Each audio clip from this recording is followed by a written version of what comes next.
So for the longest time in this game, I thought this was the stupidest item you had to farm. That was until I found out you could miss this. So what's up everybody, Jay here, coming back with kind of a mini guide for Final Fantasy 15, because the original goal was to do a video on all of Cid's side quests. That's all the machine weaponry upgrades. But then I decided I wanted to just focus on the two that were kind of most important, I think, to people, or at least, maybe the most problematic. And that's the items for the Ultima Blade and for the Noiseblaster. Now these are important because one, the Ultima Blade is one of the best swords you can get in the game, and you get it as early as Chapter 3. And the Noiseblaster is important because the item for it, you really only have one shot to actually grab it, to have a 100% chance of getting this. And if you miss that one spot, you then have the dumbest farm in the game. Even dumber than the item for the Ultima Blade. So spoiler alert right now, the item you get for the Noiseblaster is inside Chapter 13. So I'll try not to spoil too much, but just alert now, heads up. Alright, so here we go. Now I think everybody knows that when you start Chapter 2, you can talk to Cid and he tells you, I'm going to upgrade your machinery weapons. That's awesome, because we just happen to start the game with one, and that's the Engine Blade. And thankfully, the first two upgrades are really easy to do because all he needs is a rusted bit and a glass gemstone.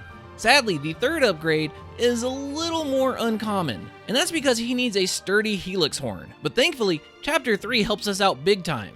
And that's because there's a hunt that you can get in Old Lestallum that gives you 2 creatures that can drop this item. And it's not really drop, it's more that you have to break the appendage. You have to actually break the horn off their head. So head to the Crow's Nest in Old Lestallum and pick up the last Spirit Corn. Now, since you might end up doing this a lot, and I do mean a lot, I think I ended up doing it about 20 times before I got the item to drop, go ahead and just auto-travel to this spot. Save you that few extra seconds. Now, I'm gonna say save here if you want to, because you can reload if you don't get this, so that is one way to farm this. Now all you need to do is just head northeast to where the icon is for these guys, and as you show up, you're gonna see 3 Spirit Corns and 2 Duplicorns. Now the important thing here is those 2 Duplicorns. They are the ones that can drop the sturdy Helixhorn. So you can approach this in 2 different ways. You can either try to kill off the 3 Spirit Corns first, or just go right after the horns on the Duplicorns. I actually suggest doing that because I have tried to kill the Spiracorns a couple times, and by the time I was done with them, the other 3 members of the boy band had already killed off a Duplicorn. So whichever way you decide to go with, once you're trying to get the Duplicorn, you need to be attacking its head. So you need to target its head. So obviously target and then use the right stick to focus on its head. And then you need to be doing attacks that can do break. Now the most common one is Warp Strike. You want to Warp Strike at their heads as much as possible. But another way to help this out is to either equip a Great Sword or a Polearm. Both of them come with a higher break chance when used as aerial damage. And that's even more important for the Polearm because you can already kind of air juggle with a Polearm as it is. So you can warp in and then just attack as normal, and it gives you a couple extra opportunities to try to break it. So beat up the Unicorn Giraffes until this horn breaks, and you have a good shot of not getting it right away. So here's where your decision comes in. You can either reload your save and just go back and fight them, or you can go ahead and turn in the hunt, and that way you can get a little bit of gil out of this, especially since you're going to get a lot of crooked Helixhorns and supple tails, which you can either turn into spells or you can sell them off, so you get extra gil. But after you've done this about 20,000 times, and you finally get that sturdy Helixhorn, do a happy dance, head back to Hammerhead, and turn it into Cid. From here, you need to go out and do a few quests. You actually have to do 3, and that does count hunts. My suggestion is just to go into the cafe here and get the hunt for the Saber Tusks. They're beyond easy to kill. You only have to kill 5 of them, and they're something like 600 feet outside of Hammerhead. So you'll go kill them, run back, turn it in, pick it up again, run back, kill them, turn it in. I'm just gonna keep going with that. After the 3rd one, stay at the little camper there in town, and the next morning Cid will call you and tell you that your Ultima Blade is ready. Congrats, you now have one of the best swords in the game until you actually beat the game and can do the bonus content. Now moving on to the Noiseblaster. Now you have to be in Chapter 13 for this, so you may actually have a save if you've already done this area. I can tell you right now, without giving away too many spoilers, if you've already got the boy band back together, your save's too far in this level to be able to go get the item. Now to get this item, you need to be on the 3rd floor of the actual facility you go to. So this is after all of the train stuff and driving into this little area. Once you're on the 3rd floor of this facility and you're chasing after a rather familiar face, you're eventually going to run down this corridor that has these 4 doors on the side of you that are all locked. You need to pass that, and after you get to the cell that has the familiar face in it, you want to go to your left. This is going to be where the main path takes you anyways, because you're trying to get into that little cell area. So as you go left, you take your first right, and you're going to be in the room with all these little shelves and stuff, and then you need to go in the small opening in the wall. This will lead you to a room where you have to fight this spider mini-boss thing. Just use Holy, and trust me, if you've already done this chapter, you know what it is, and if you haven't, you'll learn. And then you want to go through the cracks in the crates right here.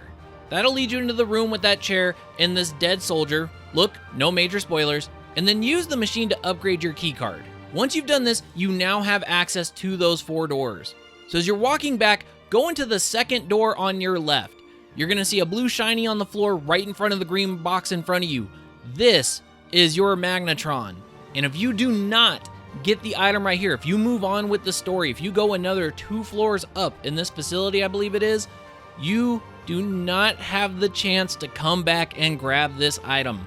So you say to yourself, well, I've already done this chapter, I'm at the end of the game, what the hell do I do?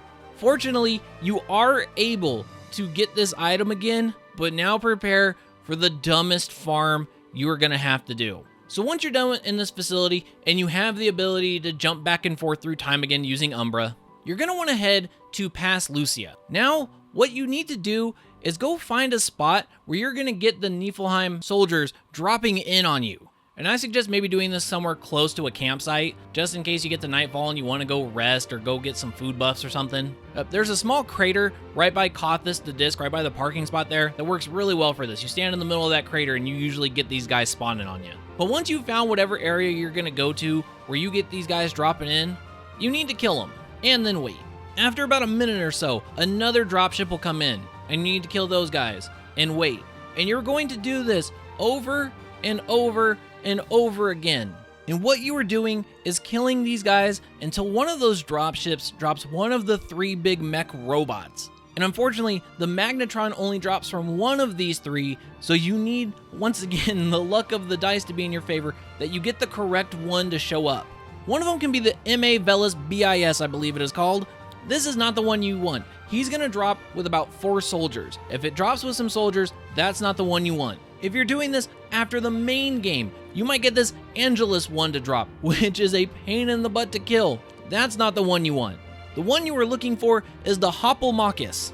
It is going to drop by himself. He's about level 45, and the Magnetron is not an appendage break. It is a loot drop. And unfortunately, it feels like the drop chance on this is about 1%. I can honestly say that I farmed this the other day for 7 hours. So unfortunately, if you still need that Magnetron, you have to do this over and over again, hoping you find a spot where these soldiers come in, hoping that they will eventually drop a mech, hoping it is the correct mech, and then hoping that in your little 1, maybe 5% drop chance rate, that it is going to drop the item you need. And if it doesn't drop, you just get to wait for more drop ships to show up. And if they stop showing up, you have to go find another spot. And if you got this item during Chapter 13 or the video game gods are on your side and you looted one from these big giant dumb robots, go back to Hammerhead, go to Sid, turn it in. You need to go do 2 quests, so do those 2 saber tusk hunts, stay the night, and get your upgraded Noiseblaster. There you go, one of the best weapons you can have in the game and one of the most problematic items to get in this game. So hopefully you guys had good luck on your side. You didn't have to farm the horn very long, and you were able to pick up the Magnetron without missing it. Because trust me, going back and having to do any of Chapter 13, I think is a crime. So hopefully this helped you out.